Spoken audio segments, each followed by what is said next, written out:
C'est sur ce que je déclare lancer la 4e édition du festival Ciné Droit Libre. C'est parti pour la 4e édition du festival Ciné Droit Libre de Bamako qui s'attaque cette année à la justice. C'est le film Mounieni Sabali du jeune réalisateur malien Kaourou Magassa qui a lancé les hostilités. Commencé en 2016, le festival Ciné Droit Libre de Bamako est en train de s'imposer comme un véritable espace d'expression des droits de l'homme et de la liberté au Mali. Selon le coordinateur du Ciné Droit Libre de Bamako, la particularité de cette 4e édition se démarque par la richesse de son contenu. Une édition marquée d'une particularité. Particularité pourquoi? De par le film inaugural que vous allez voir tout à l'heure, Mounieni Sabali, du jeune réalisateur malien Kaourou Magassa, c'est une première. Une première dans la mesure où à chaque année, c'est des réalisateurs d'ailleurs qui présentaient les films. Et c'est une première qu'un réalisateur malien et un film produit par Ciné Droit Libre fasse l'inauguration du festival. La deuxième particularité, c'est l'introduction du concours 10 minutes pour convaincre. Un concours d'art oratoire initié au sein des universités du Mali, notamment à Bamako, l'université de Batalabougou, l'université de Bamako et d'autres universités de la place. Ce concours va consister à débattre sur les thèmes d'actualité comme l'immigration et les actualités politiques au Mali. C'est une première aussi au niveau des Ciné Droit Libre. La troisième particularité, Ciné Droit Libre en son sein forme chaque année des jeunes aux techniques des métiers de l'image et du son. Et cette année, nous avons dédié cette formation à la gente féminine. Et donc, nous avons formé 6 filles, 3 en réalisation, 3 en documentaire, qui vont présenter les films le 8 mars. Pour le co-parrain de la 4e édition du Festival Ciné Droit Libre, par ailleurs président de l'Association malienne des droits de l'homme, malgré l'existence du principe de partage des pouvoirs au Mali, l'indépendance du pouvoir judiciaire laisse à désirer avant de s'interroger sur le rapport justice et justiciable. La justice est un pouvoir au Mali, comme la consacre notre Constitution de 1992. Pouvoir au même titre que le pouvoir législatif et exécutif.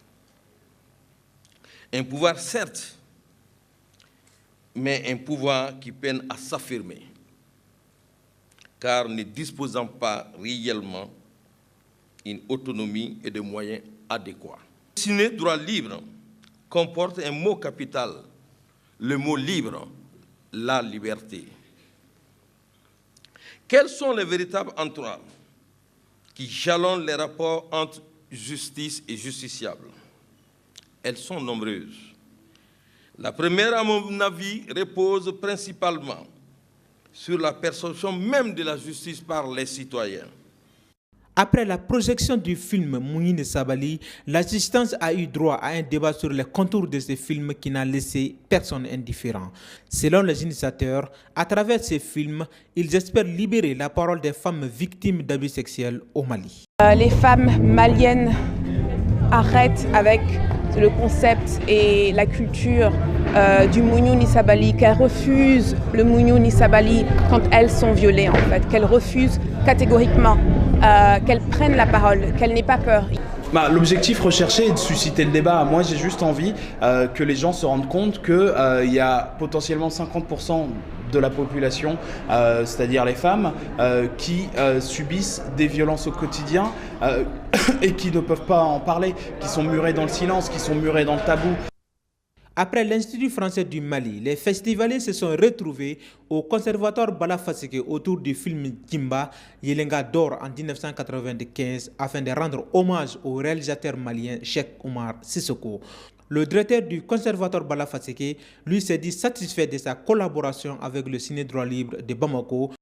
Non, Ciné Droit Libre, c'est un partenaire du Conservatoire et il nous apporte pas mal de choses. Moi, je suis nouvellement directeur de cet établissement, mais quand je prenais service l'an dernier, mon prédécesseur m'avait fait savoir que Ciné Droit Libre était là dans le cadre d'une journée d'hommage à M. Souleymane Cissé, toujours dans le cadre du cinéma. Donc une journée qui a été très appréciée par les étudiants. Cette année, c'est la même chose, en tout cas depuis que je suis directeur maintenant. Ça fait la deuxième fois que Ciné Droit Libre vient ici chez moi. D'abord, c'était par rapport à une formation en multimédia. Donc, et à la suite de cette formation, j'ai vu que mes étudiants vraiment ont eu des capacités qui ont été très renforcées à travers les modules de formation qu'ils ont eu à faire. Après avoir exprimé sa fierté d'être coparrain de cette 4e édition, le Yelenga d'or de 1995 avec le film Djimba pense que si Ciné Droit Libre existait il y a quelques décennies, il aurait pu diffuser certaines de ses œuvres. La liberté de tourner les films au Mali ne pose pas en réalité donc de problème pour le moment. Jusque-là, aucun film n'a été censuré directement, officiellement. J'ai eu des problèmes avec Niamanto, mais il y a tellement longtemps, en 1986, mais il a fini par être diffusé. J'ai eu un autre problème avec Sécheresse Exode Rural, qui n'a jamais pu être diffusé, mais aujourd'hui, je pense qu'on peut le diffuser. Et Ciné Droit Libre a été créé pour répondre à ces besoins de liberté, de justice sociale. C'est-à-dire qu'il n'y ait pas de films censurés, à moins que ce ne soient des films qui portent sur le racisme, sur des entraves à l'humanisme. Autre nouveauté de cette 4e édition du Festival Ciné Droit Libre est le concours d'art oratoire 10 minutes pour convaincre. Cette compétition qui mettait aux prises 7 candidats s'est déroulée dans l'acropole de la Faculté des sciences et techniques de Bamako. Pour le coordinateur général du Ciné Droit Libre, le Festival Ciné Droit Libre de Bamako s'est bien installé dans la capitale malienne. Donc ce sont des innovations pour Bamako, mais pour le festival lui-même, ce n'est pas vraiment des innovations parce que c'est déjà fait ailleurs. Mais pour Bamako, c'est vraiment des innovations parce que c'est la première fois qu'on mène ces activités. Et c'est normal puisque Bamako est en train de grandir et c'est normal qu'on rajoute chaque fois des activités qui marchent bien ailleurs, qu'on puisse aussi les ajouter à Bamako. On est en train de faire l'expérience et apparemment on a eu raison de le faire parce que c'est en train vraiment d'intéresser. Les étudiants sont mobilisés pour le concours 10 minutes pour convaincre. Les élèves aussi, les enfants ont été nombreux à venir à l'Institut français pour l'espace enfant. Donc en tout cas, c'est notre 4e édition, vraiment là, c'est monté d'un cran. On sent que le festival est vraiment maintenant bien installé à Bamako. Pour le ministre de la Jeunesse et la Constitution citoyenne qui a présidé la cérémonie d'ouverture, les gouvernants doivent désormais composer avec le peuple. Nos consciences ont été averties. Smoky vient de le dire tout à l'heure. Il demande aux autorités d'écouter le peuple. Il demande aux autorités de comprendre que la grande responsabilité doit être associée à la noblesse morale. Oui, Maître Marico vient de le dire. Oui, on dit très souvent que la critique fait mauvaise presse, mais le critique bonne conscience. C'est vrai ce que vous avez dit. Nous devons tous travailler ensemble. A noter que le Festival Ciné Droit Libre de Bamako se poursuit jusqu'au samedi 9 mars prochain.